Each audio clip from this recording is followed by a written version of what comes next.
SJC-13233, GreenRoots, Energy Facilities Site Board. Okay, and Attorney Daniels, we'll have you go ahead, but I just want to say I know that Justice Kafker will have questions on this case, and so I'm going to invite him to jump in whenever he wants to do that. Okay. Thank you, Your Honor. May it please the Court, my name is Josh Daniels, and I am pro bono counsel for GreenRoots, an organization dedicated to pursuing environmental justice in East Boston.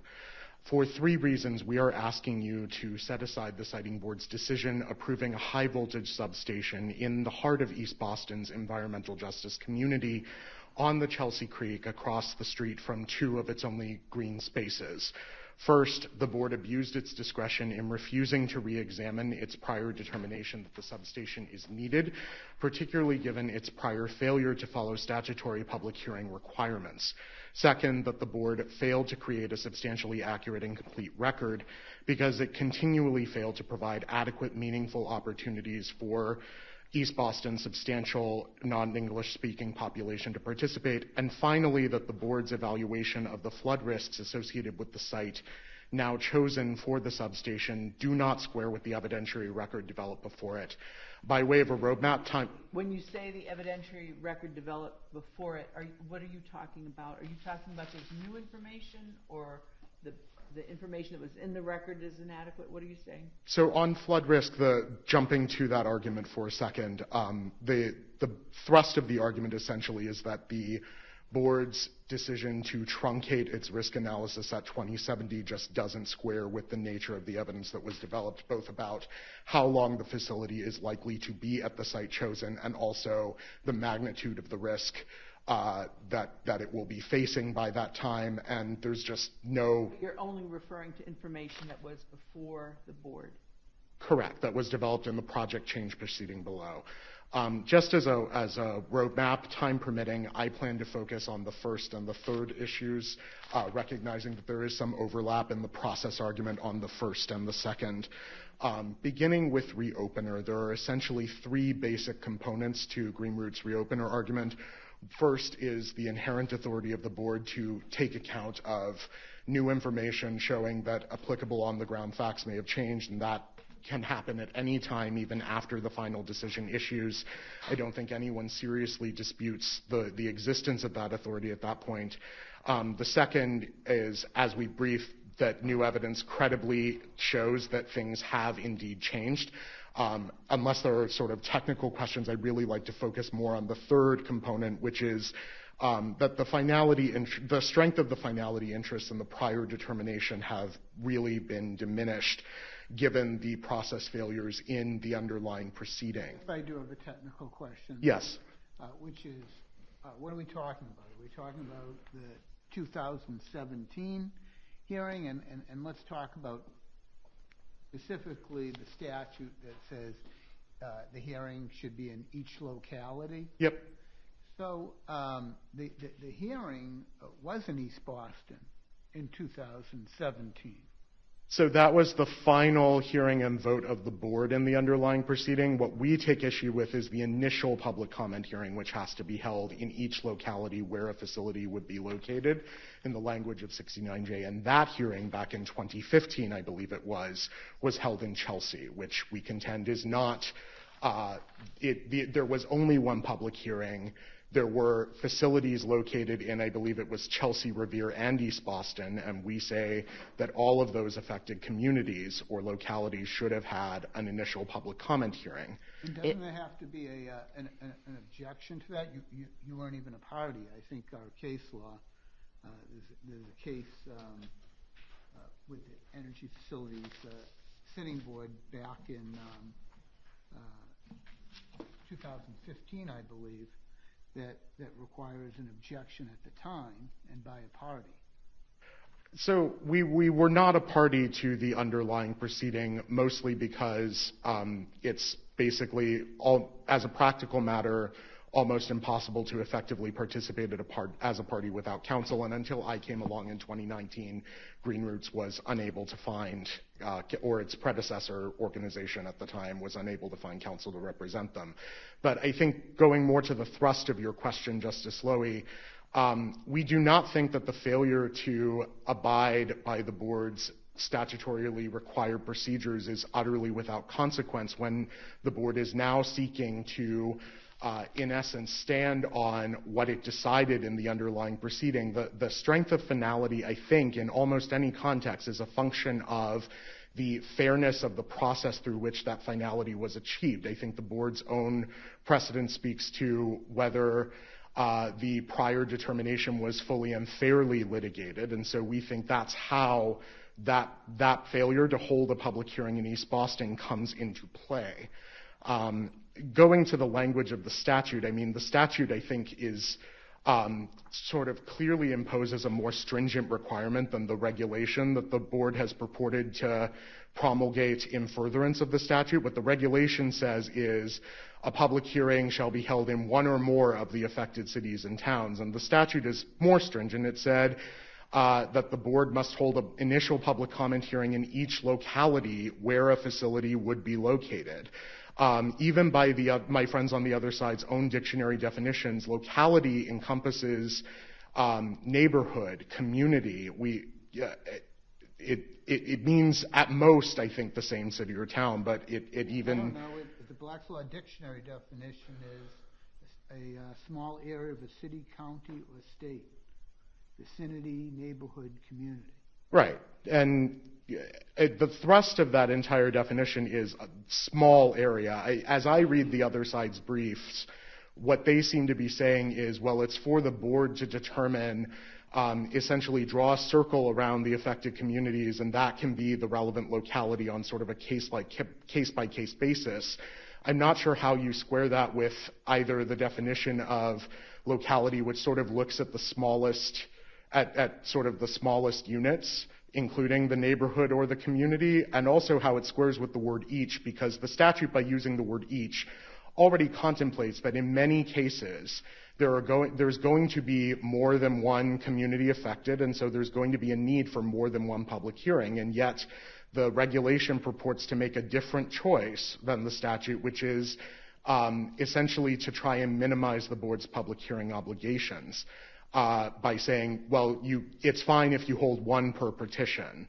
The statute doesn't say that you should only hold one per petition. It says you should hold one in each affected locality.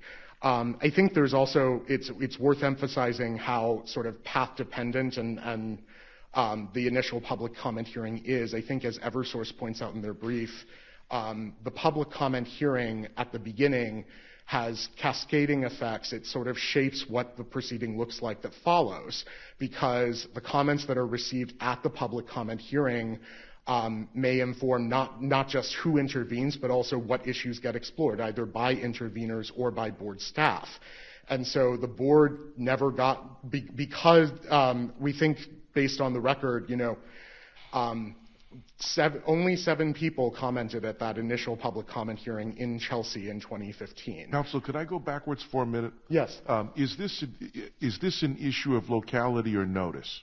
And what I'm asking is, if they were to announce and notify the residents in East Boston that are in the affected locality that this public hearing is going to be held at this time and place in Chelsea, whereas they've got plenty of notice of where it is, and then only 7 people show up, I'm wondering what's the thrust of what you say the locality issue is. Is it proximity to the public hearing, or is it notice of the public hearing? I think it's proximity to the public hearing. I think the statute makes a policy decision, which is that we want to make it easier for the people who are closest to the proposed action, who are closest to the site where this project is going up, who will have to live next to this thing in their neighborhood, to make it easy for them to come and be heard.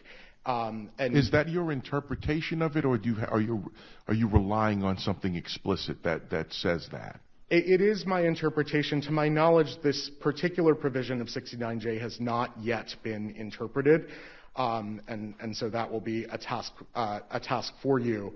I I think also one thing I just want to mention before I move on to sort of the flood risk analysis is a big thrust of the board's decision below about the importance of finality has this sort of flavor of, well, if we relitigate the need determination at this stage, there's going to be this awful parade of horribles, and Pandora's box will be reopened and we'll never close it again. Right. Well, let me ask you about that parade of horribles. Wouldn't one of them be that there would never be finality, and these could be opened all the time, reopened constantly?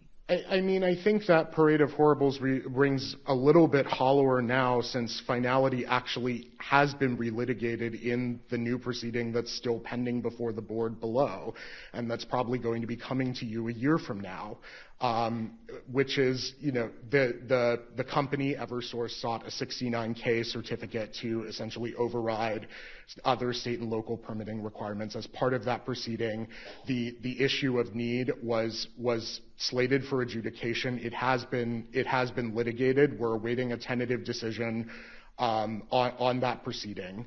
How does that affect this? So I mean, basically the argument is sort of, we could have relitigated this 3 years ago because we're relitigating it now. But how does that relitigation affect this appeal? I don't think it directly does. I just thought the court would be interested to know. No, it's interesting to know that. So the whole hearing's being redone? There have been new evidentiary hearings, I believe 8 days of them. I should say I'm not directly involved in those hearings. I'm just trying to make sure, are you getting the same remedy somewhere else that you're seeking here? Not exactly, because I think what we would have wanted is a chance to relitigate the issue of need before the final construction at the new site was approved, rather than after, when now we're in the position of having to challenge that final construction on appeal. I don't think we're any longer asking for the chance to relitigate need, because we've already had that chance as a practical matter. But I think it just goes to show that the finale. But if you win, it goes back for rehearing? If we win which? Here. If we win here, the decision gets set aside, right, and it gets remanded to the board for further proceedings. Which are now ongoing. Right. I mean, I suppose there is a bit of mootness, in the sense that we no longer have to. There's a mootness vibe here. Yeah, a vibe, definitely.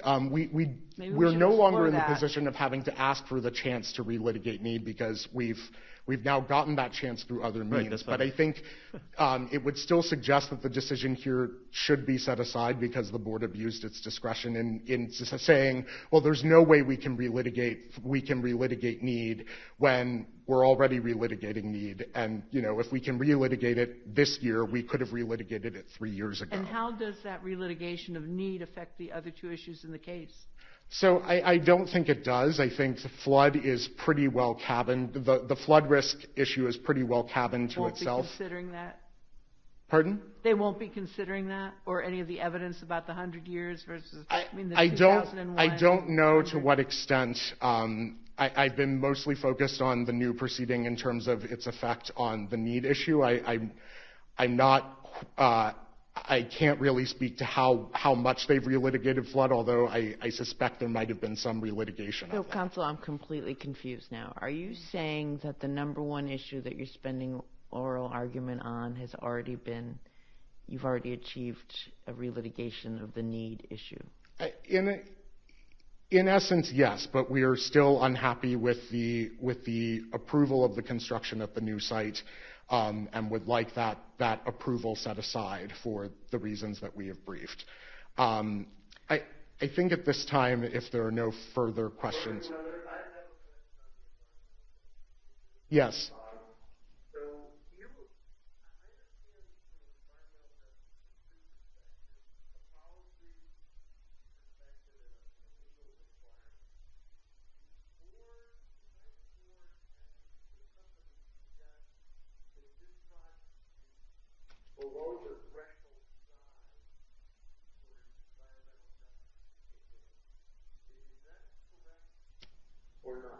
It is below the MEPA thresholds that are delineated in the environmental justice policy, yes, is my understanding.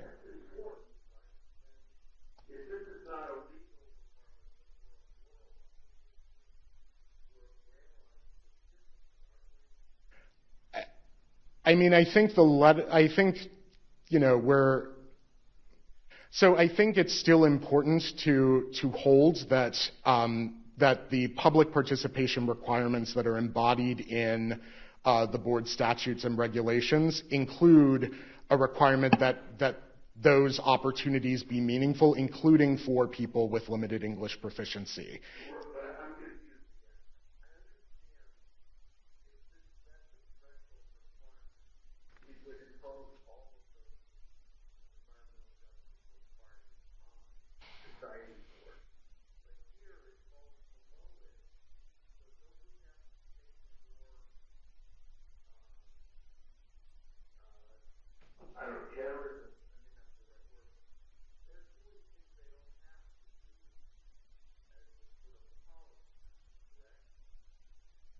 I mean, I think they're obligated under other legal requirements beyond the environmental justice policy. I don't think that the public participation requirements are there just essentially for window dressing. I do think they do have to be meaningful.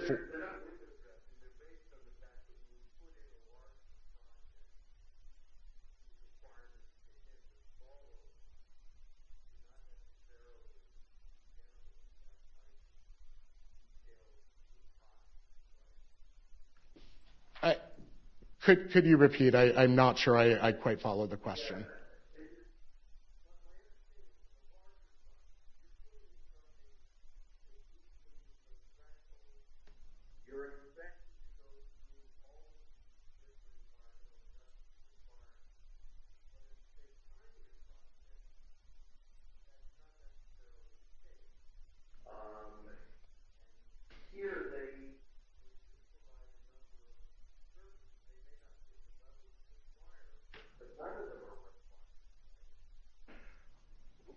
I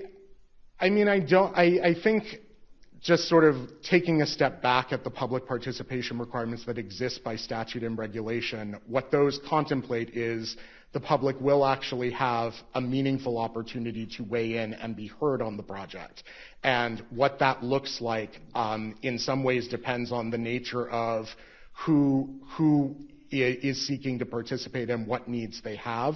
And I think it's at least consistent with the department's language access policy from 2018 that you take a holistic look at whether the accommodations of the services provided are up to the level necessary to facilitate that meaningful participation that the statute and the regulations contemplate. I mean, if somebody is limited English proficient, they need interpretation, and that interpretation needs to be adequate to allow them to understand what's going on and contribute effectively to the discussion.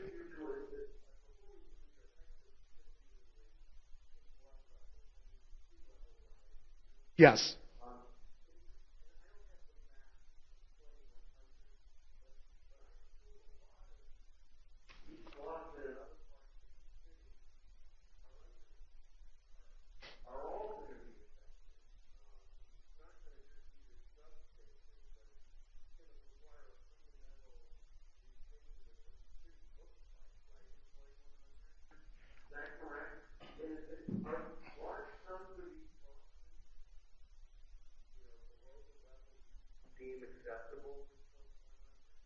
I mean, I suspect they may well be. I think sort of the way that I sort of approach that particular issue and that particular aspect of this issue is just because we may need to think a lot about what we're going to do as a city to face the daunting challenge of climate change into the next century doesn't sort of give us a pass from the obligation to sort of select a site, select the best the best site that's as resilient as we reasonably can. And based on the record that the board has developed, I don't think there's any serious dispute about two things. One is that this substation is likely to keep operating until the 2100 timeframe. There's evidence in the record that some of their substations have been in service for upwards of a century. And two,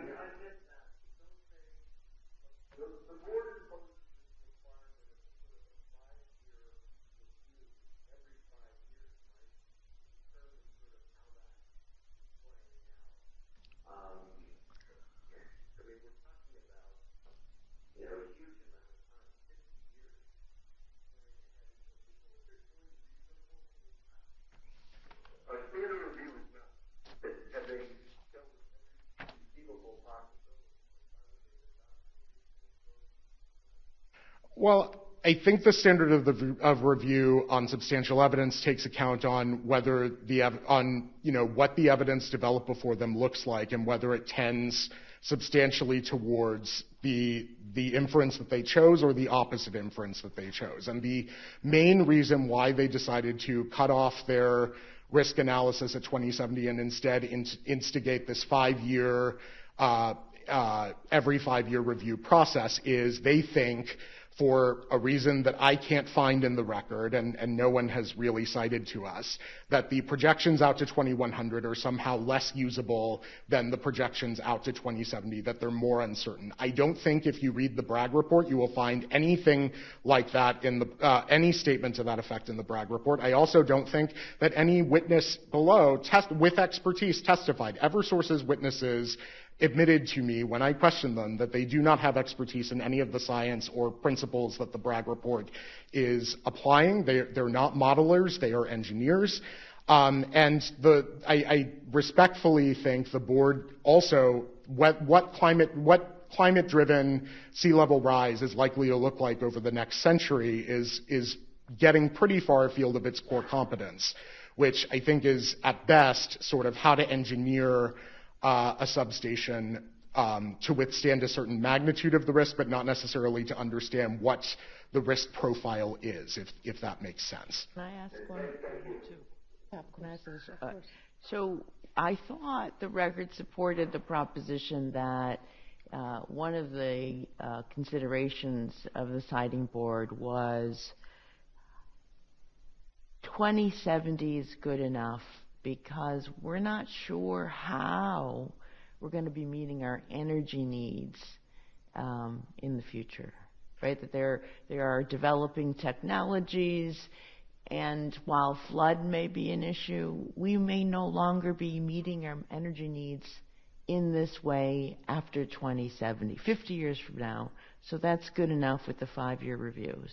Well, I have some thoughts on that intuition, which is, one, I think it's sort of interesting that the technology that we're talking about is technology that, the same fundamental technology was in use a century ago. There were substations in the early 20th century, even in the late 19th century. I'm sure those policymakers may well have, at that time, may have imagined that we would be having different transmission technologies now than we do then, and to some extent hasn't really proven to be the case.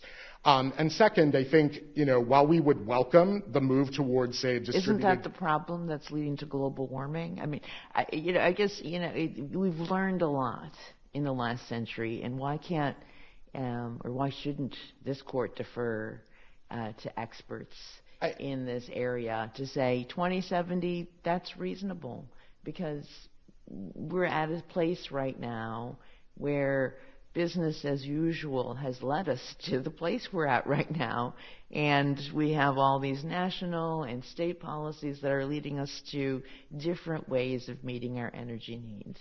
I think... So why are we going to build this behemoth that goes all the way to a century when at year 50 we should be moving on to some other technology, and we probably will? Well, I think the we probably will thing is definitely really contested. I mean, particularly since the utility companies, I think it's not unfair to say that they are doing a lot of whatever they can to resist that move to these other models. They resisted that move back in. But now you're making a factual-based argument, and my standard of review isn't I get to make the decision. My standard is, is there substantial evidence, arbitrary and capricious? Right, and I do recognize that. I mean, I think the sort of problem with the approach that the board took is we're basically deciding to build this substation now based on an incomplete analysis of sort of what the overall risk profile of this facility is. Can I ask you a question about that? Is the board hearing that's going on now hearing evidence regarding this issue? I think they may have heard some. 2070 or the 2100? I am not sure about that particular nuance. I know that they are. I think that they have heard some evidence about flood risk, but I'm not sure. Okay, so I don't understand, and this just may be me right now, because we're back, it's our first day. How is your case not moot? So it's not moot because we are challenging the project change decision approving construction, and we are aggrieved by that decision. But you have and the proceeding. All of your arguments as to why that is wrong are being heard by the board. Right, but the outcome of the new proceeding is not whether to approve construction, it's whether to grant the permitting overrides that would otherwise be required under Chapter 91. So it's not the same hearing. It's not a hearing. It's not the same hearing. It's not seeking the same relief as the project change proceeding, which was we would like approval to build this substation on this new site. The new hearing is sort of related to that, but more specifically about the permitting overrides for Chapter 91 and other licensing. You say it's related to that. How much? So it will not change, I don't think, the construction approval that the board issues under 69J. What it would do or not is to affect whether the substation receives a substitute for otherwise required Chapter 91 or other permits. Okay. Thank you. Thank you. Attorney Ramos.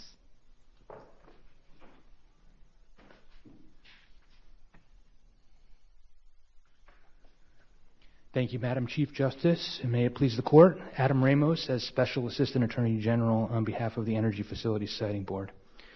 As this Court recognized in the Town of Sudbury decision last year, reliable electricity service is essential to the health and well-being of all residents of the Commonwealth. The project at issue in this appeal is a critical reliability project that was fully approved in 2017 in the original proceeding. I think the Court pointed out a critical distinction that we need to make here as to whether we're talking about the original proceeding or the project change proceeding on this appeal. There was no appeal from the final decision in the original proceeding, and this is an appeal from the limited and narrow scope of the project change. And the project change answered only one question. What impact, if any, is there of moving this substation in East Boston 190 feet to the west on the same parcel of land from which it was already approved? That's important because GreenRoots, although not a participant in the initial proceeding, did not appeal from that proceeding, nor did anybody else. They have only appealed from the project change proceeding. And that project change proceeding litigated and led to a final decision that occurred more than 3 years later. GreenRoots' appeal really is primarily an improper attempt to revisit the original proceeding, and this Court should not credit GreenRoots after the fact complaints about process or give GreenRoots a second bite at the apple because it now wishes that it had participated fully in the original proceeding. Doing so would upend administrative process and the critical role of regulatory finality, and it would hamstring the Board's ability to perform efficiently and effectively its critical role in reviewing projects like this one that will help the Commonwealth transition to an ever more electrified and decarbonized energy future fueled by renewable generation. It would also deprive the communities of Chelsea and East Boston the reliability benefits that will come from this project, in addition to the other benefits that flow from it, including soil remediation at the project site and a community benefits agreement that will benefit the entirety of the community. Counsel, may I ask you, if we agree with you, say we agreed with you, what would happen if the board comes to a different conclusion in the present hearing? Do you mean Adjustment or a change? so? This is an appeal from a decision as to whether or not to approve the move of from one site to the other. There would still be an approved project at the original site, and presumably the company would seek to build at that site or take other steps to move forward with the project. But as the record reflects, there has been a land swap, and currently the company does not have the land rights to the original site. So there is some uncertainty around whether the project would move forward. But from the board's perspective, there's an approved project, either an affirmance at the new location, or if the court were to go in the other direction, at the previously approved, unappealed location from the final decision. So I think what GreenRoots would say is it's true that the 2017 hearing did take place in the locality.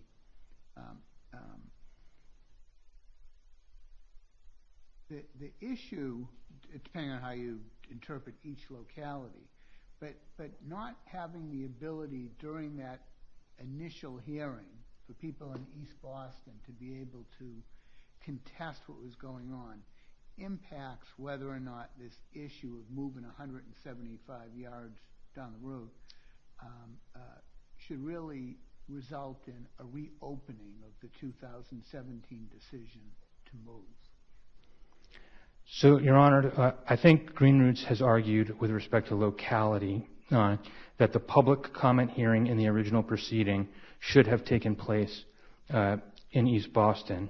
And the upshot of that, well, I guess I have two answers to that. One, as I think Your Honor pointed out during Attorney Daniels' argument, there was no appeal taken from that. There was no objection to that at the time. Number two, the board has historically interpreted the requirements for locality and has determined that it requires a public hearing in one or more of the municipalities where the project is located. Just assume that's all. The reg can't be stronger than the statute. Right. Okay, so assume that their point's well taken. They didn't appeal. They weren't even a party. But the fact that it didn't take place in arguably the host community, does that impact whether it should have been reopened? It does not, Your Honor. It does not for multiple reasons. One is that the notion of the original proceeding infecting the project change proceeding relies on the notion that there was a lack of opportunity during the project change proceeding to develop the record on the issues that were being raised before the board. GreenRoots participated fully in the project change proceeding. On the question of need, it was given an opportunity to develop evidence that it could present to the board in order to try and demonstrate, carry the burden that it had to show that the question of need should be reopened, and was not denied the opportunity to receive any evidence. It got everything that it asked for. It presented that evidence. The board evaluated that evidence and determined that it did not meet the threshold on the standard, which it applied the good cause standard, which is really the lowest, the least demanding standard it could have applied to determine whether that should mean that the question of need should be reopened, and determined that it should not be reopened, that the evidence that GreenRoots presented, which was in fact the very same type of evidence that the parties to the original proceeding presented on the question of need, did not change and would not change the board's view on the question of need. And I think it's important to talk about what that evidence was for just a moment. The board relied on localized forecasts for the particular needs of East Boston and Chelsea communities, and determined that there was a need for this substation to provide reliability to those communities. The evidence that was put on in the original proceeding and that was put on from GreenRoots in the project change proceeding was regional, broader forecast that did not speak specifically to the specific needs in this community and why there was a need for this project in Chelsea and East Boston.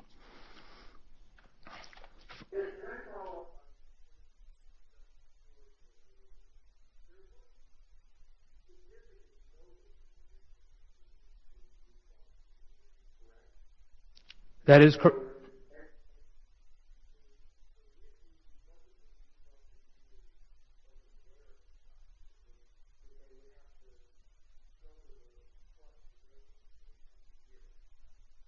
That's exactly right. The location of that initial public comment hearing was located approximately 1 mile from the community of East Boston, and it was in fact attended by members of the East Boston community. The number of attendees is not indicative of a lack of notice or opportunity to be present. In fact, Chelsea and East Boston, this area of it, right around the creek and across the river, is essentially a community, and it is a single community. It happens to be in 2 municipalities.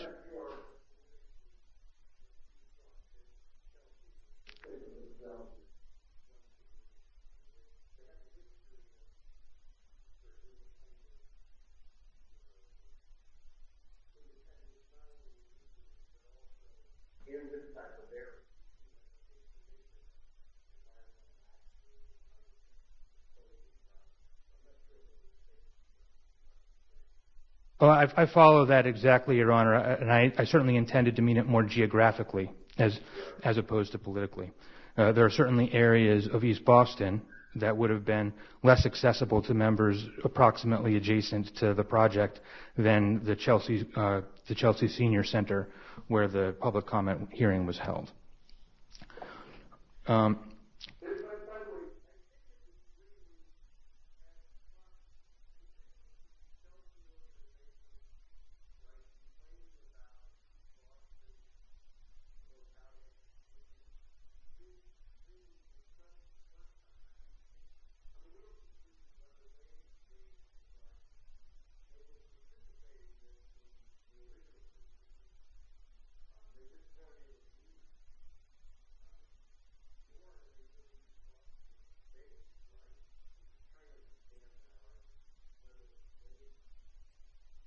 If I may respond to the question, Madam Chief Justice. Absolutely. Yes, GreenRoots is located in Chelsea. Their predecessor organization, the Chelsea Collaborative, was a participant in the original proceeding. I do take the position that GreenRoots has, in effect, waived and has not really even articulated any harm from almost any of its arguments. The ability to participate, GreenRoots hasn't pointed to any individual who was unable to participate, any information, specific information that would have come into the record that did not get into the record because of the alleged lack of the ability to participate. And in fact, GreenRoots was fully participated in the project change proceeding and participated to the degree that its predecessor elected to as a limited participant in the original proceeding. Sure.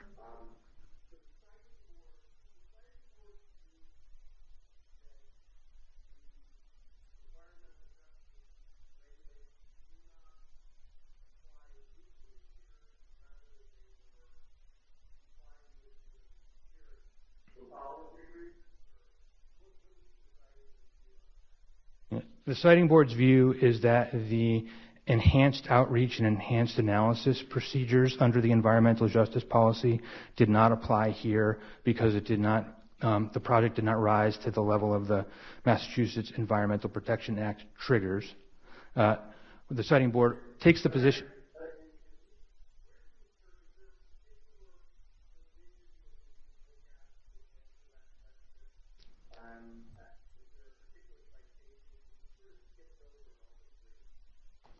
So it's in the environmental justice policy, I believe it's sections 16 and 17, and I'm not going to be able to point right now to the specific place where that appears in the appendix, but that it does expressly set out what the enhanced procedures are, what the enhanced outreach is, and then what the the Massachusetts Environmental Protection Act triggers are, and then I believe it's Section 20, if I'm remembering it correctly, where it says in Energy Facilities Siting Board proceedings, if they meet the MEPA triggers, then the enhanced procedures and enhanced outreach apply. But as I said earlier, this is not a circumstance where those enhanced procedures and enhanced outreach apply. So for compliance with the...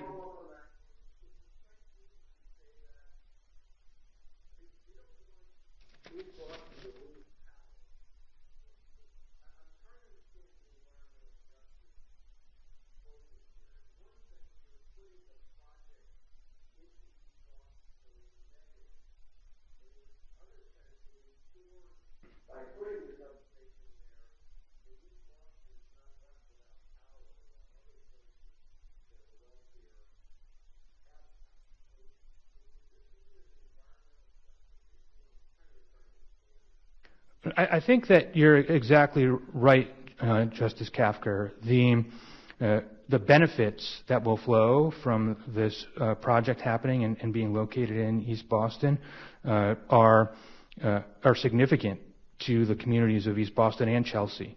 But the issue is whether or not it should move 190 yards west, farther away from the Chelsea Creek. That's really the issue, right? That is the issue that is the subject of this appeal, in the project change proceeding.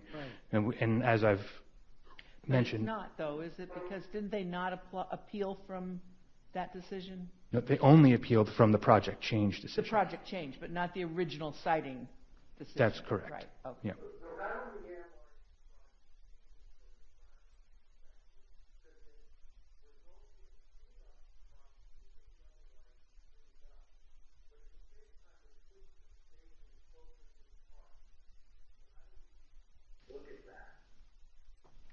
Well, it's in the board's charge to balance the interests of reliability, cost, and environmental impact.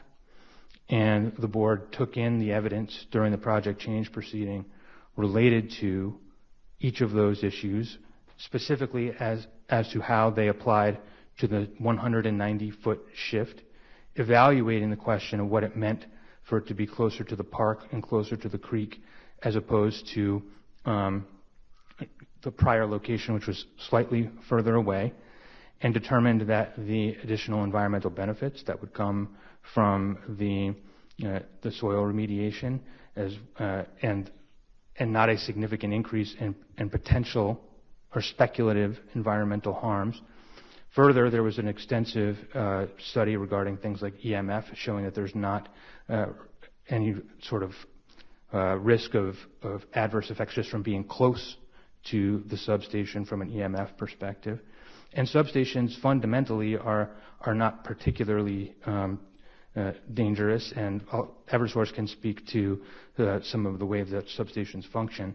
But there was a reasoned determination, subject to the board's discretion, that in the balancing of the factors, that the move on balance satisfied its statutory obligation to weigh reliability, cost, and environmental impact.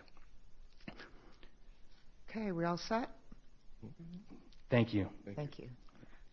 Attorney Rosenzweig wants to make sure he doesn't lose his chance. Come on up.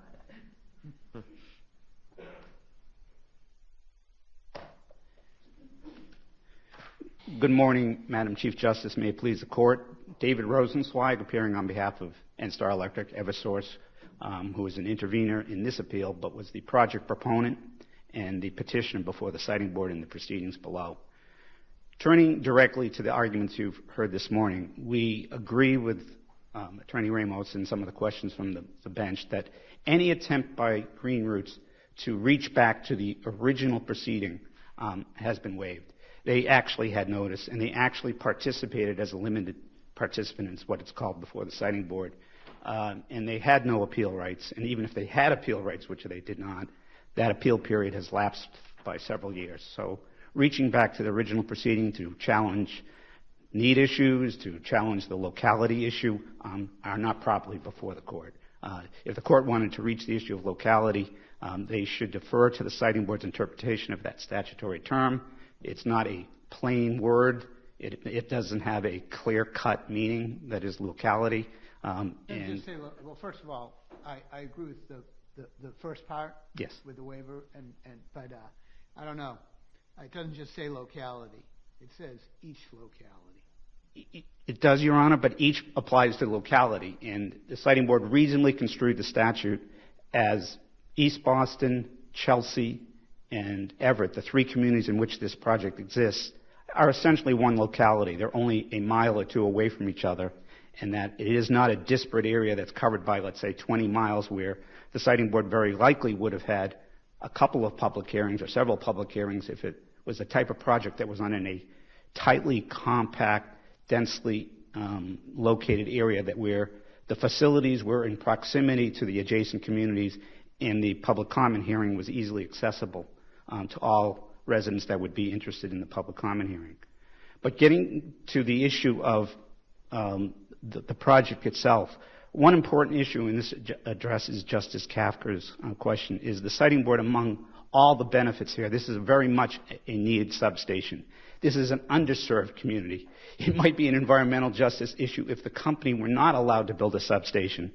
Not having a reliable electric supply could cause profound damage to the community.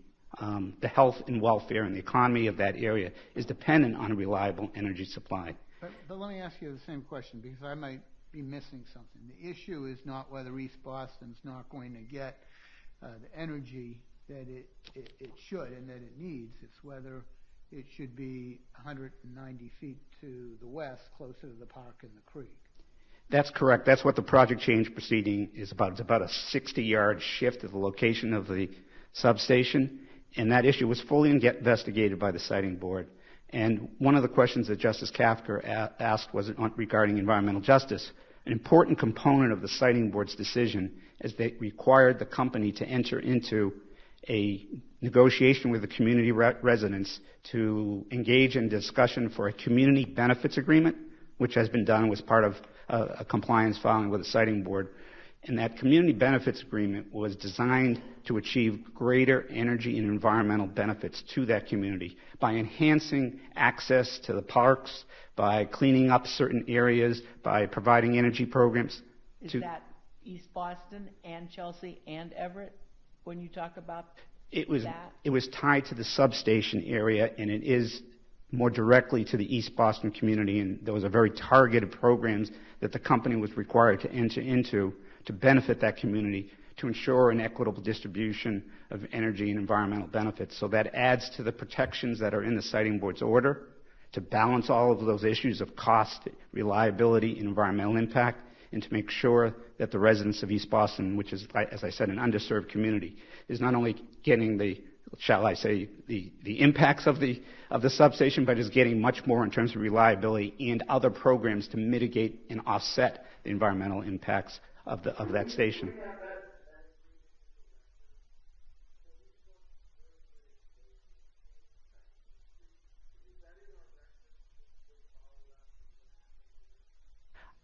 Justice Kafker, I would have to check on that. It's a matter of public record. It was part of the siting board proceedings in terms of a compliance filing made after the final decision.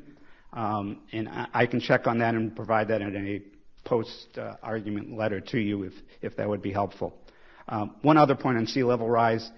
We disagree with GreenRoots. The great wealth of the evidence in the case was clearly in favor of this conservatism of the company's estimate for sea level rise, and that there was adequate margins added into the substation height to ensure that there would not be risks of flood or sea level rise that would adversely affect the station for its likely useful life of the equipment.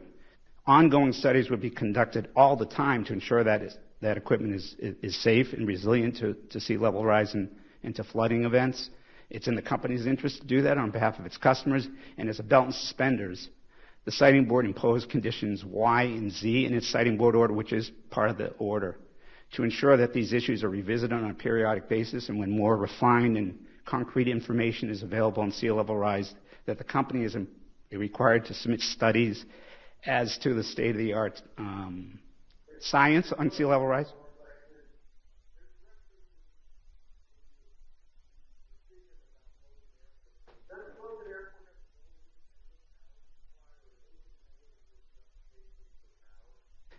Logan Airport is dependent on power from East Boston. They do not have their own independent supply. They are supplied as a customer by Eversource, and they, along with others in the East Boston and Chelsea community, rely on the same power supply, and it would have dire consequences if there were outages that affected not only just East Boston itself, but Logan Airport is a very significant customer in the region.